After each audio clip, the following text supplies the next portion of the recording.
Hi అందరికీ, అందరు ఎలా ఉన్నారు? ఈ వీడియోలో ములక్కాయ టమాటా కర్రీలోకి మంచి గ్రేవీ రావడానికి ఎలా చేయాలో ఈ ప్రాసెస్లో నేను చూపిస్తాను. కంప్లీట్ వీడియో చూడండి, స్కిప్ చేయకుండా. ఫస్ట్ ఇలా ఒక 5 టమాటా తీసుకున్నాను. ఇవి క్లీన్ చేసుకొని చిన్న ముక్కలుగా కట్ చేసుకొని మిక్సీ జార్లో వేసుకున్నాను. మిక్సీ జార్లో ఇలా మెత్తగా మిక్సీ చేసుకున్న తర్వాత మనము టమాటా ముక్కలు ఇలా మిక్సీ జార్లో మెత్తగా మిక్సీ చేసుకుంటే మనకు గ్రేవీ అనేది మంచిగా వస్తుంది. మనం ఇలా కుక్ చేసుకుంటే మనకి రైస్లో కూడా సూప్ మంచిగా ఉంటుంది. ములక్కాయలు కట్ చేసి ఇలా వాటర్లో క్లీన్ చేసి పెట్టుకున్నాను. ఒక ఆనియన్ కట్ చేసి పెట్టుకున్నాను. అలాగే కొంచెం కొత్తిమీర, కరివేపాకు తీసుకున్నాను. ఫస్ట్ స్టవ్ ఆన్ చేసి ఇలా ప్యాన్ పెట్టుకున్న తర్వాత ప్యాన్ వేడెక్కిన తర్వాత ఒక 3 స్పూన్ ఆయిల్ వేసుకుంటున్నాను. చూడండి, ఇలా ఆయిల్ వేడెక్కిన తర్వాత చిన్న ముక్కలుగా కట్ చేసి పెట్టుకున్న ఆనియన్ ఉన్నాయి కదా, అది ఆయిల్లో వేసుకోవాలి. హై ఫ్లేమ్లో పెట్టుకొని ఆనియన్స్ మంచిగా వేయించుకోవాలి. ఆనియన్ వేగిన తర్వాత అల్లం వెల్లుల్లి పేస్ట్ అలాగే పసుపు వేసుకొని మళ్ళీ ఒకసారి కలుపుకోవాలి.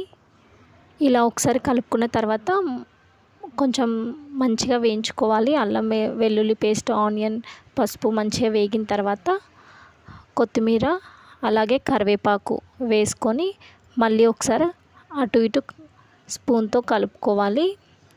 ఇలా మనకు కొత్తిమీర, కరివేపాకు రెండు వేగుతాయి ఆయిల్లో మంచిగా. ఇలా బాగా వేయించుకున్న తర్వాత కడిగి పెట్టుకున్నాను కదా ములక్కాయ ముక్కలు, అవి దీంట్లో వేసుకోవాలి. ఇలా వేసుకున్న తర్వాత ఒకసారి స్పూన్తో అటు ఇటు కలుపుకొని ఒక 5 to 10 మినిట్స్ అలా మూత పెట్టుకోవాలి. ఇలా ములక్కాయలు కాసేపు ఉడకనిచ్చుకున్న తర్వాత రుచికి తగిన కారం అలాగే ఉప్పు 2 వేసుకొని ఒకసారి మళ్ళీ వేయించుకోవాలి. ఇలా వేయించుకుంటే మనకు ములక్కాయలకు కూడా ఉప్పు కారం మంచిగా పడుతుంది. ఇలా ఒక 5-10 మినిట్స్ అలా మూత పెట్టుకుంటే ఉప్పు కారం ములక్కాయలకు బాగా పడుతుంది. చూడండి, ములక్కాయలకు మంచి ఉప్పు కారం పట్టింది కదా. పట్టిన తర్వాత మనము టమాటా జార్లో వేసుకొని మిక్సీ పట్టుకున్నాం కదా, సూప్ దీంట్లో వేసుకోవాలి. వేసుకొని ఒకసారి అటు ఇటు బాగా కలుపుకోవాలి. కారం, ఉప్పు, ఆయిల్ మంచిగా అంతా ఒకసారి కలిసేలాగా బాగా కలుపుకోవాలి. ఇలా కలుపుకున్న తర్వాత ఒక 10 to 15 మినిట్స్ మూత పెట్టుకుంటే ములక్కాయ కూడా చాలా మంచిగా ఉడుకుతుంది. టేస్ట్ కూడా చాలా బాగుంటుంది.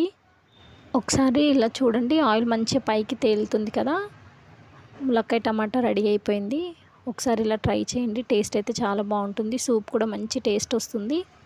ఫస్ట్ టైం నా ఛానల్ చూసేవాళ్ళు ప్లీజ్ సబ్స్క్రైబ్. నచ్చితే లైక్ చేయండి, షేర్ చేయండి. Thank you.